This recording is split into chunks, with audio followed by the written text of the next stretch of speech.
भगवान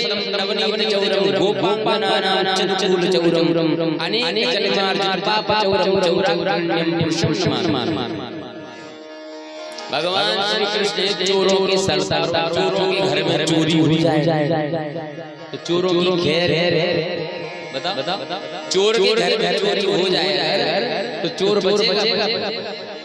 कृष्ण भगवान बोले हम सब नंद बाबा कहाँ गए होंगे, चिंता मत करो अभी इन्हें पता है कहाँ अड्डा है। यमुना जी में खुद जैसे कूदे कहीं ढूंढा नहीं बाबा को सीधे पहुंचे वरुण उन्हें पता था कि नंद बाबा यमुना जी में कूद गए होंगे तो वरुण ले गए होंगे। सीधे वरुण जैसे वरुण गए से वरुण जी बैठे सिंहासन उन्होंने कृष्ण भगवान को देखा बगल में बंदी थी नंद बाबा खम्मा से बंधे थे बगल में बाबा। जैसे वरुण जी ने देखा कृष्ण भगवान सिंहासन से उतरे सीधे चरणों में लेट गए कृष्ण भगवान को। नंद बाबा देख खम्मा और लड़का के पांव पूजे वरुण जी सीधे चरणों में अरे प्रभु आप खुदा ने कष्ट उठाए हमसे बोल देते हम आ जाते। भगवान बोले अच्छा अरे आप अपने सिंहासन पे बैठाया वरुण देव नीचे आरती पूजा की स्तुति वंदना की प्रार्थना करने द्वारे बोले पूरा गलती हो गई आप खुद काय चले आए हमें बता देते हम आ जाते। अभी तीसरी बात बोलता है क्योंकि सरदार सरदार आया अगर ये नाराज हो नौकरी से निकाल अब हाथ जोड़ दे प्रभु कोई गलती हो गई हो तो आप हमें बता देते हम खुद आ जाते। भगवान बोले हमारी पूजा खूब कर रहे हो खम्मा से हैं हमारी तो पूजा कर रहे हो और आज खम्मा से बने। वरुण जी बोले महाराज हमारी गलती नहीं हमारे सेवा के बड़े कुछ नहीं जानते समझ नहीं आपके पिताजी को बांध के लिए आए हमें क्या पता पिताजी हमने नहीं महाराज बड़े अगर राष्ट्रपति मुख्यमंत्री से पूछे क्यों तुमने क्यों मुख्यमंत्री साहब विधायक की गलती है हमारी गलती नहीं उनके गलती हमने गलती नीचे जब आदेश सुनो ऐसा और जब जड़बड़ी हुई ऊपर से नीचे वालों का महाराज सब ऐसे वरुण देव ने कही महाराज हमारी गलती से ये लोग आपका जी को बंदी बना के लाए अब हम इनको अच्छी फटकार लगाएंगे आप चलो पिताजी को। अब वरुण ने सेवकों ने कांपते हुए जल्दी उन्हें छोड़ा बोले महाराज पिताजी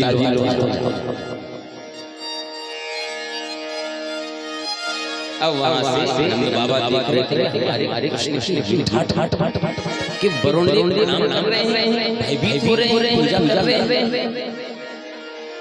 अब जो है जैसे कृष्ण भगवान के साथ नंद बाबा आगे बढ़े कृष्ण भगवान सुनो तो नंद बाबा बोले कृष्ण भगवान से सुनो हमने सब दिया कि तुम कौन भगवान कृष्ण भगवान अरे भगवान बोले सुनो क्या बोले बाबा सीधे बैकुंठ लेके चलो जहाँ राजा हो। कन्हैया नहीं मानो नहीं बोले तो करो नंद बाबा ने कृष्ण भगवान नंद बाबा भागला और बैकुंठ का दर्शन अब नंद बाबा से बात नहीं कृष्ण भगवान शेषनाग के ऊपर कौन करेगा नंद बाबा के लिए अब नंद बाबा चले कन्हैया जैसे कृष्ण भगवान अब ये पूरी नंद बाबा कि भैया कृष्ण ने तो कमाल कर करो कृष्ण ने हमें बैकुंठ के दर्शन कराए ब्रजवासी बोले कन्हैया आप तो हमें भी बैकुंठ के दर्शन करते हैं। सब ब्रजवासी बोले वाल कन्हैया हमें भी बैकुंठ के दर्शन करने। कन्हैया बोले कहा करोगे भैया मैं बैठ जाके वृंदावन में अच्छे आनंद कहीं ना है। वृंदावन में जो आनंद है वो कहीं ना है। वृंदावन में ही आनंद लो ना भैया हमें तो बैकुंठ के दर्शन करने हैं। ठीक है करो जैसे आंखें बंद की भगवान ले गए सबको वृंदावन। अब एक रूप से कृष्ण भगवान ब्रजवासी को साथ नहीं छोड़ा सबको ये भयभीत हो जाएंगे डर जाएंगे। यहाँ पे सबके साथ एक रूप से अपने वहाँ नारायण की शिष्या पर लेटे सब जगह देखा घूमा फिरा। ब्रजवासी बोले भैया आप बैकुंठ में ही रहेंगे घर बना रहेंगे। भगवान बोले यहाँ पे ईंट गुम्माने नहीं पत्थर सीमेंट का घर कैसे बना। बोले फिर ऐसे ही रहना पड़ेगा। चलो ठीक है तो गैया रखे यहाँ पे अपनी और गैया तो बढ़िया यहाँ पे थोड़ी चारा वारा लगाने की व्यवस्था है। चलेगी यमुना का जल है यहाँ पे। भगवान को बोले यहाँ खाना बनाते गैया चरा दी न चार न यमुना जी है। ब्रजवासी बोले अच्छा नहीं चल बोल भगवान की। तो ब्रजवासियों को बैकुंठ अच्छा नहीं लगा वृंदावन वृंदावन गोकुल यमुना नीचे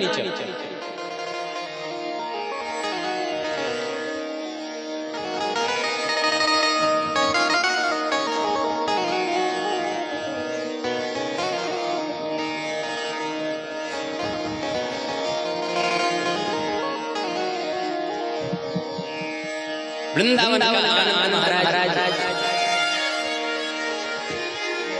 आज वो रात्रि जिस रात्रि की प्रतीक्षा ब्रज समस्त गोपियां कर रही थी। ब्रज की गोपियां कार्तिक महीने में यमुना जी में स्नान करती थी और कात्यायनी माता से पूजा की और प्रार्थना करती थी। ये कथा आपने सुनाई थी क्या? नहीं सुनाई जल्दबाजी सुना दी। गोपियां कार्तिक महीने में स्नान करती है यमुना जी। सुबह 4 बजे यमुना जी में स्नान करती है और स्नान करके जाके कात्यायनी माता के मंदिर में प्रार्थना करती है। कात्यायनी माता महायुगिनीश्वरी कात्यायनी महामाये महायुगिनीश्वरी नंद गोप सुतनंदे नंद गोप सुतनंदे पति गुरुदेव नमः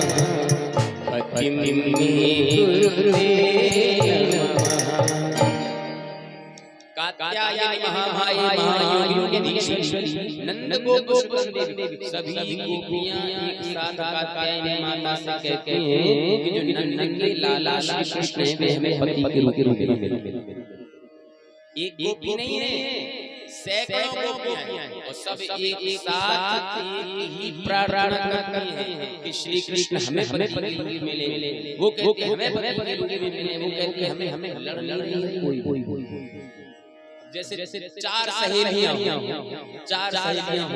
और मंदिर में जाके 4 में से 4 सहेलियां कहती कि हमें श्री कृष्ण पति के रूप में मिले। हमें श्री कृष्ण पति पर लड़ाई पड़ती है कि नहीं? वो कहेगी अच्छा जो हमारे पति हो तुम्हारे कैसे होते? लेकिन गोपियां सब एक साथ कृष्ण को पति के रूप में मानती हैं। क्यों? क्योंकि जानते हैं कि श्री कृष्ण कोई साधारण पुरुष नहीं है, भगवान ईश्वर जगत की है। हम कहां रोकेंगे? किसी एक पति थोड़ी है, सबके लिए सब गोपियां प्रार्थना करती हैं और भगवान ने इन्हें आश्वासन दिया कि शरद पूर्णिमा की रात्रि में हम महारास का आयोजन करेंगे, जिसमें आप सबके साथ यमुना जी के किनारे पर नृत्य करेंगे। महाराज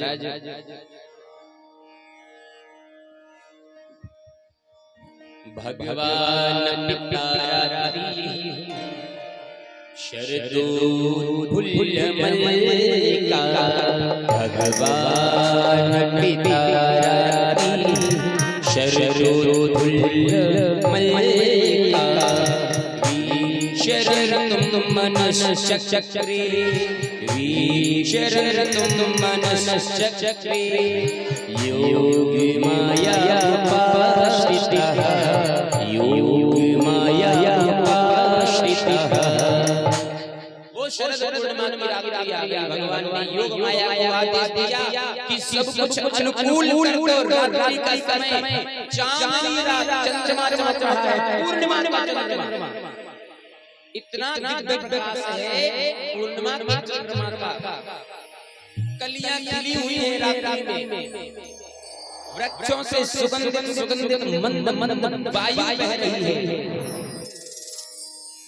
ऐसे लग रहा है मानो इत्र छिड़क दिया गया हो पूरे वातावरण में, ऐसी सुगंधित वायु यमुना जी की कल कल कल्लोल करती हुई कमल बनी है, प्यारी प्यारी धारा बह रही है,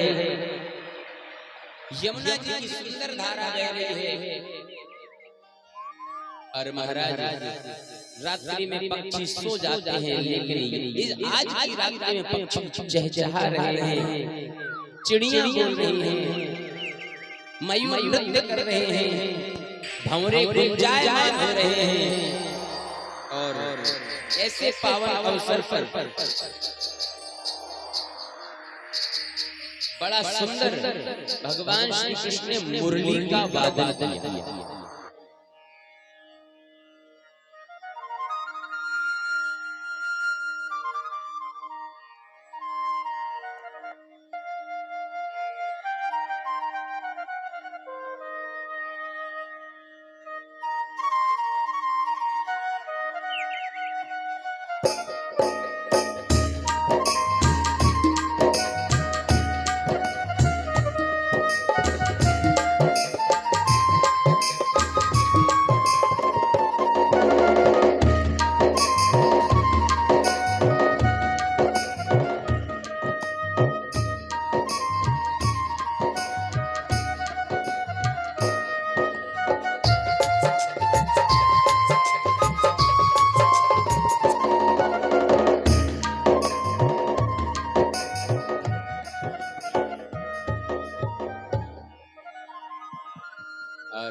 सुंदर मुरली का वादन जब भगवान ने किया,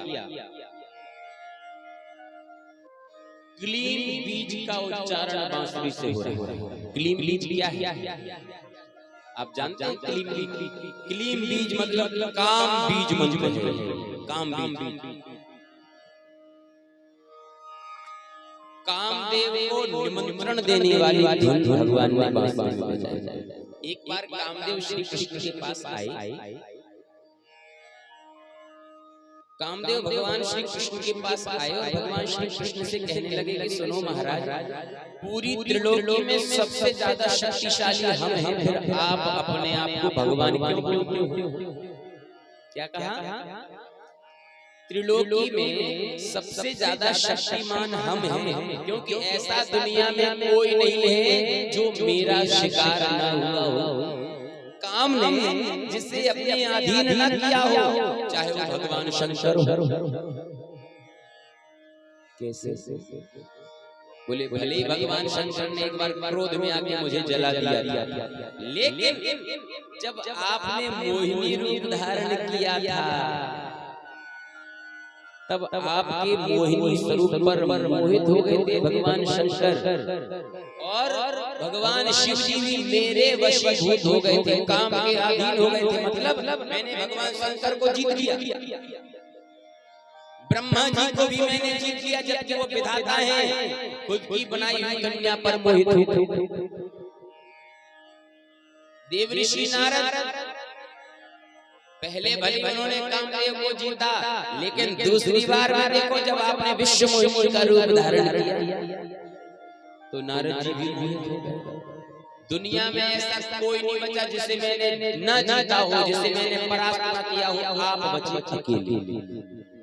कौन बचे? भगवान श्री कृष्ण। बोले आप बचे अकेले और अब बड़ा अच्छा मौका है, गोपियों के बीच में आप रह रहे हो, अब आपको हम परास्त करेंगे।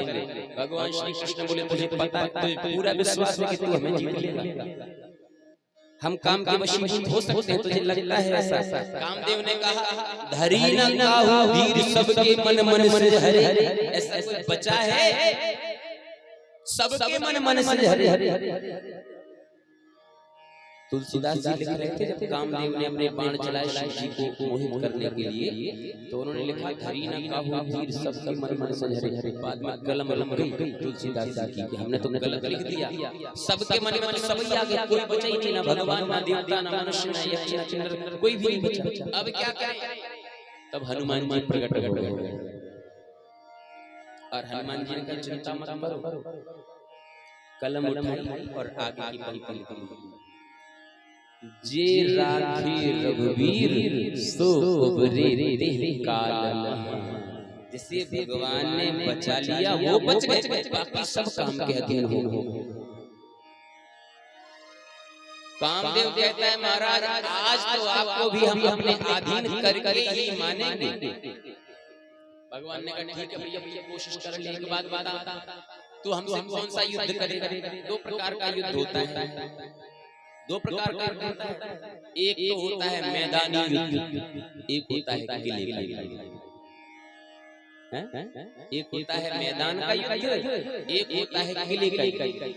मैदान का युद्ध मतलब खुले में सबके सामने बहुत से लोग हो, पुरुष भी हो, बहुत सारी महिलाएं भी, वो मैदानी युद्ध हो गया।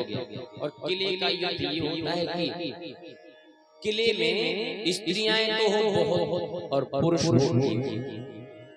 और कोई दूसरा पुरुष ना हो, उसे कहते हैं किले का युद्ध।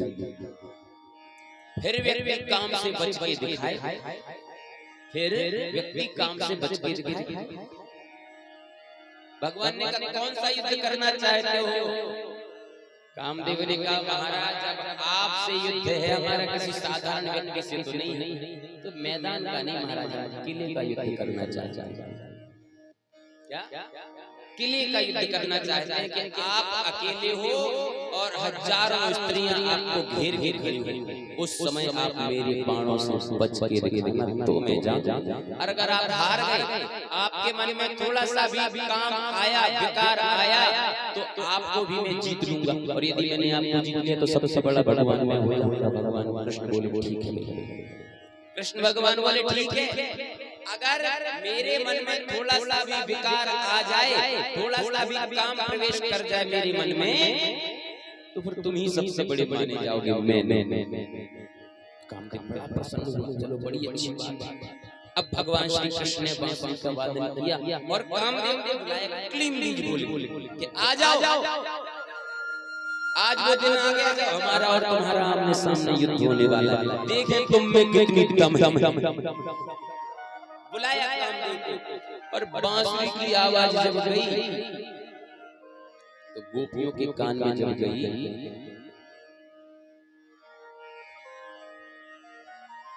जिस गोपी के कान में आवाज जाती है उस गोपी को ऐसे लगता है जैसे भगवान श्री कृष्ण इस बांसुरी की धुन को बजा के केवल हमें बुला रहे हैं। कैसा लगता है? बांसुरी की धुन में केवल हमें बुला रहे हैं भगवान श्री कृष्ण। और वो गोपी अपने सारे काम काज छोड़ के श्री कृष्ण के पास चलते हैं। रात्रि का समय, निशम्य गीतम तदनंग वर्धन व्रजस्त्रियः कृष्ण गृहीत मानसा आजग मुरन्योन्यमलक्षितोद्यमा सायरकान्तु जवलोल कुंडला। भागती हुई सैयारी गोपियां अपने तन और मन की शुद्ध विसरा के भागती हुई चली आई। दोहन जो भी अयुकाशित दोहम हित्वा सुका पयोधिष्ठित संयाम मनुवास्या पराययुः।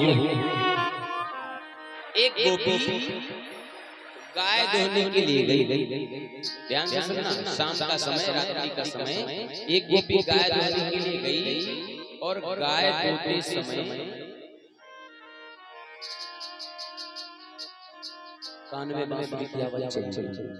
आदि भगवानियां तो भर हैं, आदि भगवानियां भर गई और कान में गई बांसुरी की आवाज से भूल गई कि हम दूध दोने के लिए भूल ही ध्यान ही भूल गई कि हम यहाँ गैया के सामने बैठे हैं, भगोनी हाथ में दूध दो रहे थे, कान में बांसुरी की आवाज गई, भगोनी पटकी 1 2 3 सीधी कृष्ण के पास, सब भूल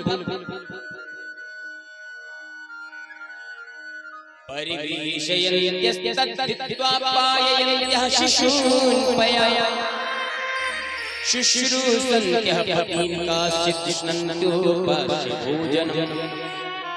एक गोपी अपने बच्चे को स्तनपान करा रही थी, दूध पिला रही थी।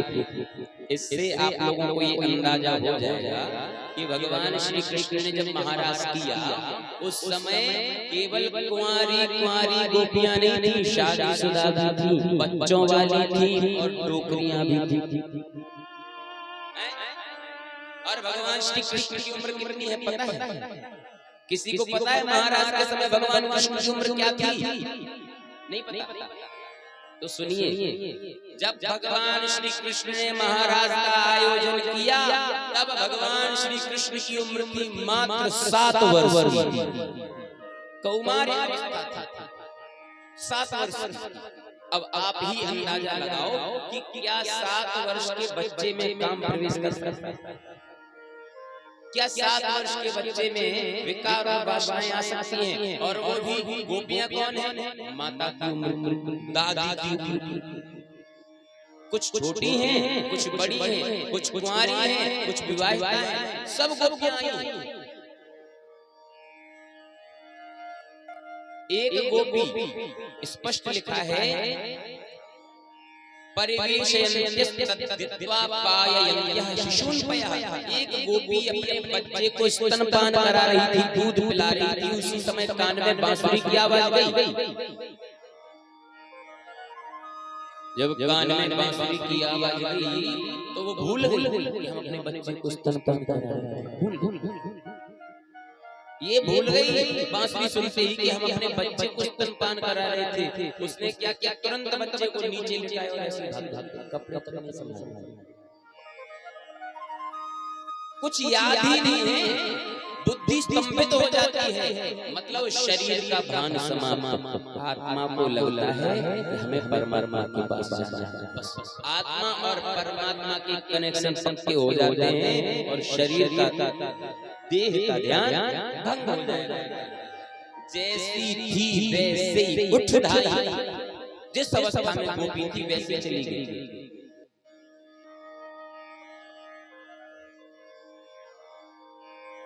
शुश्रूषन्त्या पतीन् काश्चित् पाशे भोजन।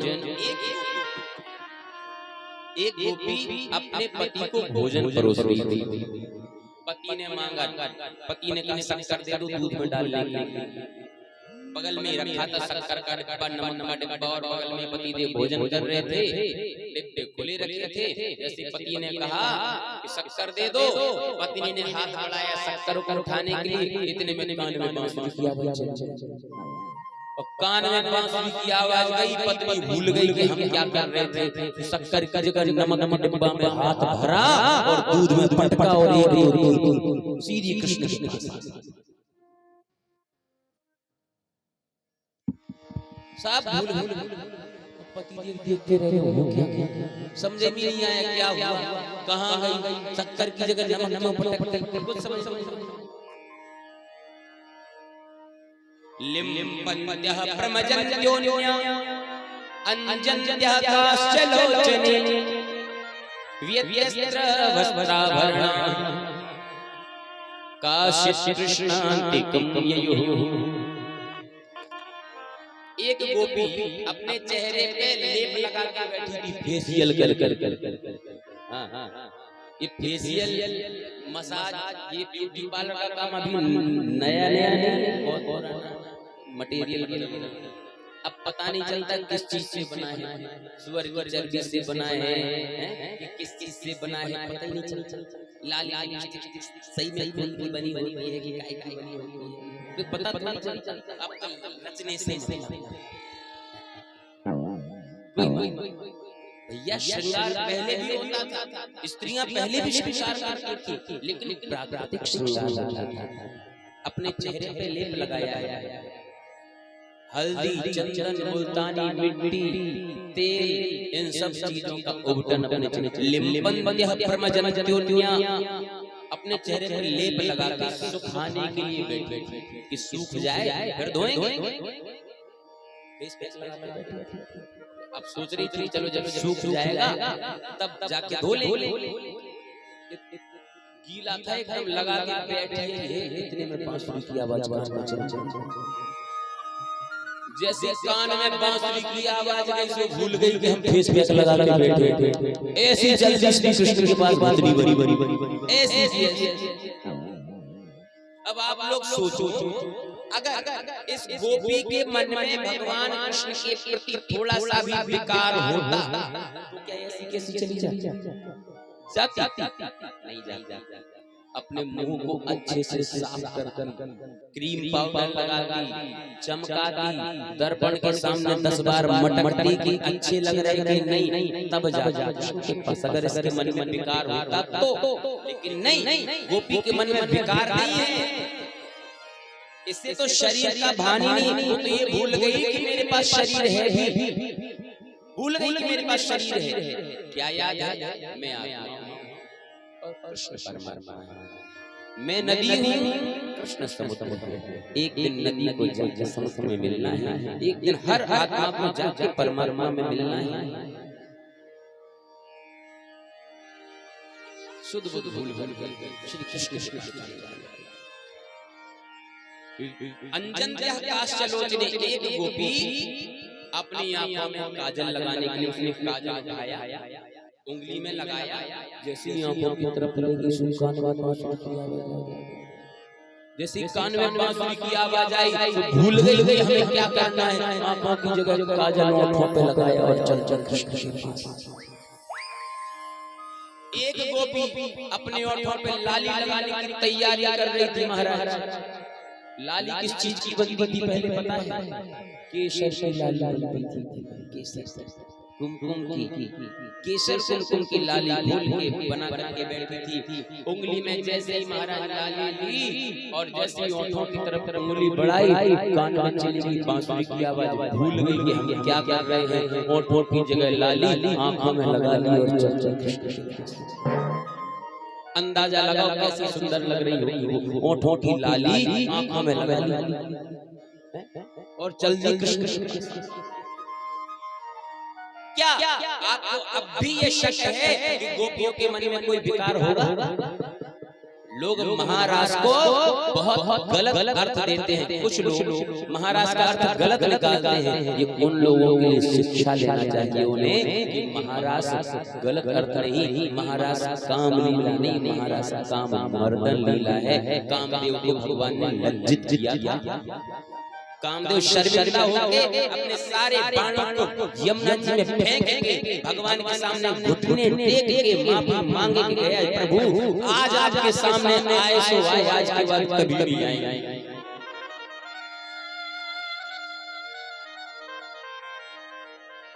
एक गोपी ने जैसे कान में बांसुरी की आवाज सुनी, जाने लगी श्री कृष्ण के पास। उसका पति थोड़ा हट्टा था।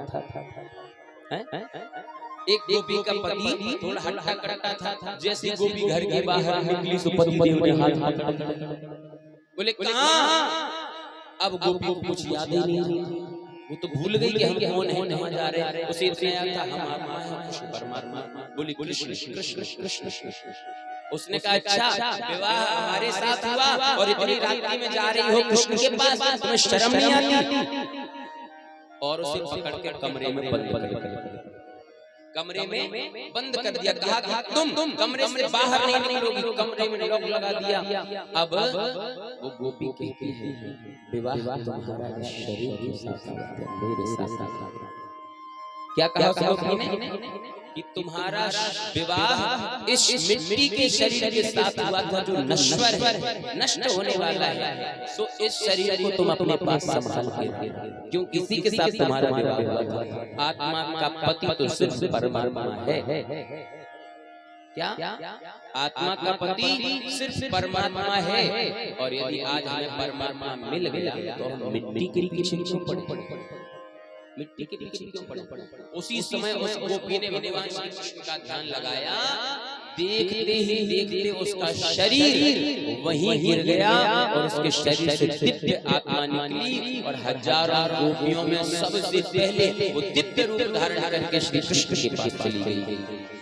मतलब श्री कृष्ण से मिलने की ऐसी विरह वेदना थी, एक क्षण भी श्री कृष्ण के बिना नहीं रही। उसका शरीर छूट गया और उसकी आत्मा श्री कृष्ण के पास चली गई।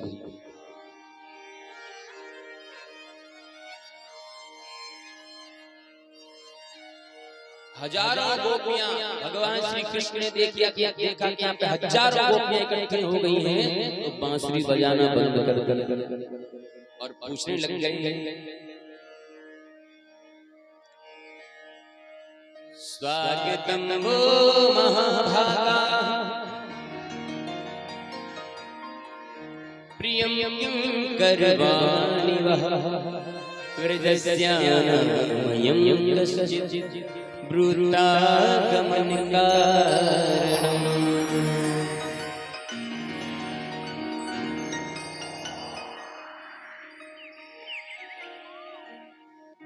भगवान श्री कृष्ण कहते हैं स्वागतम वो महाभागा प्रेम प्रेम, आप सबका स्वागत है। मैं आपको प्रसन्न करने के लिए क्या करूं, यहाँ जंगल में इतनी रात को क्यों आई हो। अच्छे कुल की स्त्रियां जो होती हैं वे रात्रि में घर के बाहर नहीं निकलती, अपने पति की सेवा करती हैं। अच्छे कुल की स्त्रियों को चाहिए उनका पति कितना भी बुरा क्यों ना हो, दुशीलो दुर्भगो वृद्धो जड़ोरोग्य धनो पिवा पति स्त्री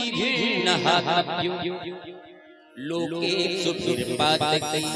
भगवान श्री कृष्ण उपदेश दे रहे हैं, उसे ध्यान से अच्छे कुल की स्त्रियों का पति चाहे अभागा हो, चाहे क्रोधी हो, चाहे बीमार हो, चाहे बूढ़ा हो, चाहे रोगी हो, चाहे निर्धन हो, कैसा भी पति क्यों ना हो, उसका परित्याग करके रात्रि में अच्छे कुल की स्त्रियों को घर से बाहर नहीं निकलना चाहिए बिना पति के। तुम कैसी स्त्रियां हो, अपने अपने पतियों को छोड़ के रात्रि में आ गई हो। जाओ अपने अपने पति के पास लौट जाओ। भगवान श्री कृष्ण भी ये देख रहे हैं कि ऐसा तो नहीं इनके मन में कोई विकार हो, कोई भावना हो। लेकिन गोपियां कहती हैं मयिवं विभुर्हरि भवान् गदितुं नृशंसं संत्यज्य सर्व विषयान् तव पादमूलम् भक्ता भजस्व दुर्वग्रहमात्यजास्मान् देवो यथा विपुरुषो भजते। श्याम सुंदर, हम तो तुम्हारे कहने के अनुसार ही काम कर रहे हैं। तुम्ही ने तो कहा है कि सर्वधर्मान् परित्यज्य मामेकं शरणं व्रज।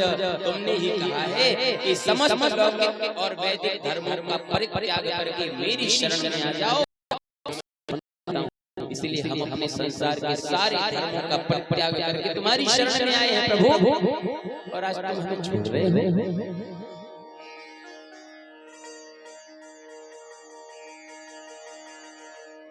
गोपियों ने बहुत प्रार्थना की, तब भगवान श्री कृष्ण प्रसन्न हो गए। नृत्य प्रारंभ हुआ, कामदेव ने बाण चला दिया। जैसे ही नृत्य प्रारंभ हुआ कृष्ण भगवान और गोपियों का, कामदेव ने बाण चला दिया।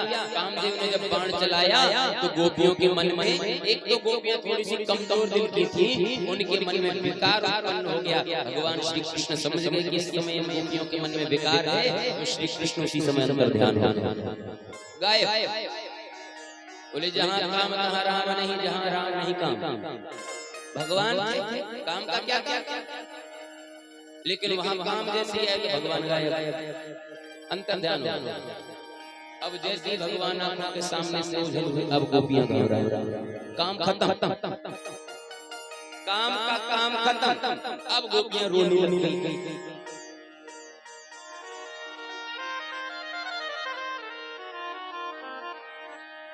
नाथ रमण प्रेष्ठ क्वासी कथं गतः। हे श्री कृष्ण, हे द्वारकाधीश, हे श्री कृष्ण, हे जगदीश्वर, हे बालकृष्ण, हे नंदलाल, आप हमें छोड़ करके कहां चले, हमें अपना लीजिए। गोपियां बहुत ढूंढती रही, जगह जगह ढूंढा। एक गोपी को लेकर के भगवान श्री कृष्ण गए थे, तो भगवान श्री कृष्ण उस गोपी को छोड़ करके भी अंदर ध्यान हो गए। इन सभी गोपियों ने ढूंढते ढूंढते उस गोपी को ढूंढा, कहा श्री कृष्ण कहाँ है। उस गोपी ने कहा मुझे भी अभिमान हो गया था, इसलिए श्री कृष्ण हमें छोड़ करके भी चले गए। सभी गोपियां ढूंढते ढूंढते यमुना जी के किनारे उसी जगह आ गई जहाँ श्री कृष्ण ने बांसुरी बजा के बुलाया और वहां बैठ करके गीत गाया। श्री कृष्ण को ढूंढ रही हैं। जो माताएं कार्तिक में स्नान करती हैं, वे माताएं जानती हैं जब ठाकुर जी खो जाते हैं तो वो गीत गाती जाती हैं। जिनकी हम दासी में न मिले, जिनकी हम दासी में न मिले, जिनकी हम दासी में न मिले,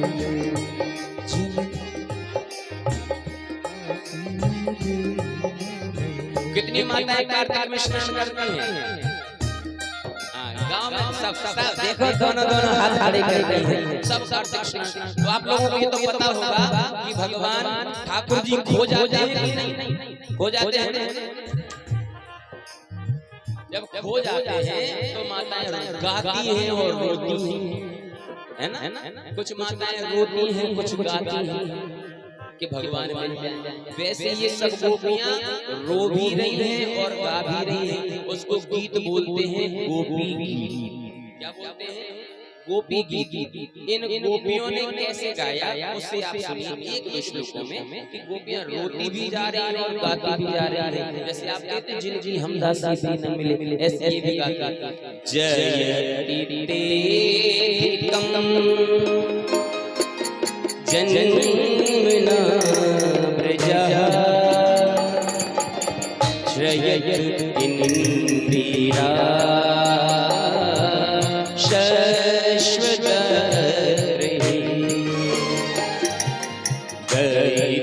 दरिद्रदृश्यता दीक्षुतावकाश त्वयि धृता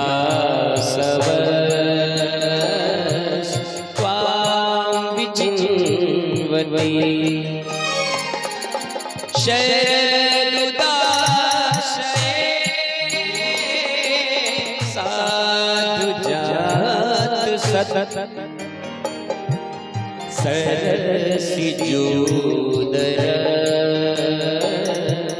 श्रीमुषा कृशा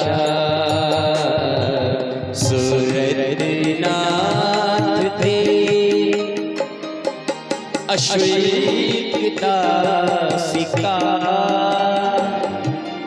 वरद नेहिनतो नेह किं वदः नेह किं वदः। जयतीकम जन्मना ब्रजः शरयत इंदिरा शश्वत ही। गोपियां कहती हैं हे केशव तुम हमें छोड़ के गए हो, अरे जा सकते हो, जा क्यों? जब से ब्रजमंडल में तुम्हारा जन्म हुआ है ना, तब से ब्रजमंडल भी इतना भाव खाने लगा, इसका भी भाव बढ़ गया है कि जयतीकम जन्मना ब्रजः शरयत इंदिरा शश्वत। वैकुंठ से भी ज्यादा महिमा ब्रजमंडल की हो गई है जब से तुम ब्रजमंडल में आए हो। इसीलिए श्रेयत इंदिरा शश्वत्री, इसीलिए साक्षात लक्ष्मी जी वैकुंठ को छोड़ के वृंदावन में निवास कर रही हैं, ब्रजमंडल में निवास कर रही हैं। हे श्याम सुंदर, हमारा क्या दोष है? क्या उन्हीं नौकरों का महत्व होता है जो पैसा लेते हैं, जो शुल्क लेते हैं? अरे हम तो तुम्हारी वो दासियां हैं। सुरत नाथ ते अशुल्क दासिका, वरद निघ्न तो नेह किं वद। अरे हम तो आपकी अशुल्क दासी, फ्री वाली दासियां हैं। हम आपसे कोई शुल्क थोड़ी लेते हैं आपकी सेवा करने का, हम तो निःशुल्क वाली दासियां हैं, अशुल्क दासियां हैं, इसीलिए आप हमें छोड़ के गए हो। अरे आप क्या कहते हो? आप हमें मारना चाहते हो, तो फिर गावरनल की अग्नि से क्यों बचाया? काले नाग से हमें क्यों बचाया? इन दैत्यों से हमें क्यों बचाया? अरे जब तुम्हें मारना ही था, तुम सोच रहे होगे कहीं ना थोड़ी ना तलवार से तुम्हें मारा है, थोड़ी ना बाणों से मारा है। अरे कृष्ण, क्या तलवार से मारने को ही मारना कहते हैं? क्या बाण से मारने को ही मारना कहते हैं? क्या नेत्रों से किसी का वध नहीं हो सकता? क्या नेत्रों से कटाक्ष करो, नेत्रों से आप बाण मारो तो क्या किसी की मृत्यु नहीं होगी? नेह किं वदः। आपने हमें अपने नेत्रों से, अपने कटाक्षों से घायल किया है। और महाराज, अगर आप सोच रहे होंगे कि जैसे दशरथ जी के भगवान राम के वियोग में प्राण निकल गए थे, तो वैसे ही इन गोपियों को भी निकल जाएं, तो महाराज हम मरने वाले नहीं हैं। कि दशरथ जी के तो प्राण निकल गए थे, लेकिन सीता जी के अशोक वाटिका में प्राण नहीं निकले थे राम जी की आज्ञा, क्योंकि उन्हें विश्वास था कि एक न एक दिन श्री राम आएंगे और भगवान की याद, अपने प्रियतम की याद ही हृदय में अवरुद्ध हो जाती है, जिसके कारण भगवान से मिलने की जो रुचि होती है, मिलने की जो इच्छा होती है, उसके कारण मृत्यु भी स्वीकार नहीं करती। हमें जब जब आप नहीं मिलोगे तब तक हमें मृत्यु भी नहीं आएगी। हे श्याम सुंदर, आप आकर के हमें दर्शन दो, अन्यथा हम बिना अन्न जल ग्रहण किए इसी यमुना जी में अपने प्राण त्याग देंगे। जब विरह वेदना अधिक बढ़ गई, तब भगवान श्री कृष्ण अचानक प्रसन्न हो जाते हैं और प्रकट हो जाते हैं। स्मयमान मुखाम्बुजः पीतांबरधरः सख्वी साक्षान् मन्मथ। प्रकट हो जाते हैं भगवान श्री। बोले राष्ट्रहारी सरकार की, राष्ट्रहारी सरकार की। प्रकट हो गए और क्या क्या शक्ति थी ने। अब भगवान जब प्रकट हुए तो साक्षात मन्मथ करोड़ों करोड़ों कामदेवों का मान मर्दन करने वाले भगवान इतने सुंदर लग रहे हैं जिसका बखान नहीं किया जा सकता। किसी ने पूछा महाराज, ये इतनी देर से कृष्ण भगवान गायब थे, इतनी देर से कृष्ण भगवान गायब थे और अब जब आए हैं तो सुखदेव जी कह रहे हैं बहुत सुंदर लग रहे हैं। इसका मतलब जब गोपियां आई थी कृष्ण भगवान के पास तब तो नहीं कहा कृष्ण भगवान बहुत सुंदर लग रहे हैं, लेकिन अब जब इतनी देर के बाद प्रकट हुए तो बहुत सुंदर लग रहे हैं। इसका मतलब ऐसा नहीं कृष्ण भगवान ब्यूटी पार्लर में घुस गए कि भाई सारी गोपियां आ गई तो कृष्ण भगवान भी तैयार होने के लिए चले गए हो, इसलिए 2-4 घंटे बीत गए और वहां से फिर ब्यूटी पार्लर से बढ़िया मेकअप तैयार करके सुंदर होके आ गए। तो सुखदेव जी ने कह दिया साक्षात मन्मथ बड़ी सुंदर भक्तों की विरोधी भाषाएं हैं, तो भगवान से भी मजाक करते हैं भक्त लोग।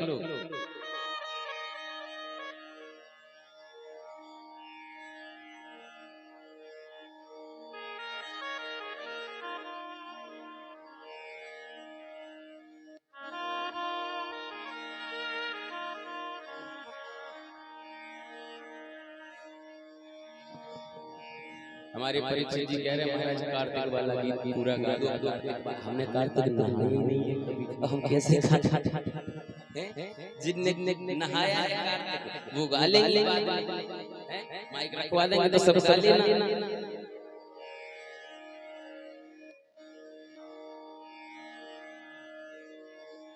और राष्ट्रहरि सरकार प्रकट हो जाए। बोल रासबिहारी सरकार की जय हो।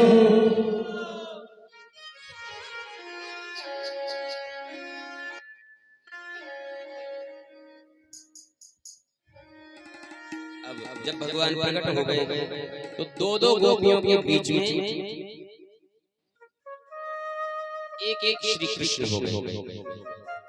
क्या केवल एक कृष्ण नहीं है, भगवान श्री कृष्ण ने इतने रूप धारण किए कि प्रत्येक दो दो गोपियों के बीच में एक एक कृष्ण हो गए। और आइए अब महाराज प्रारंभ।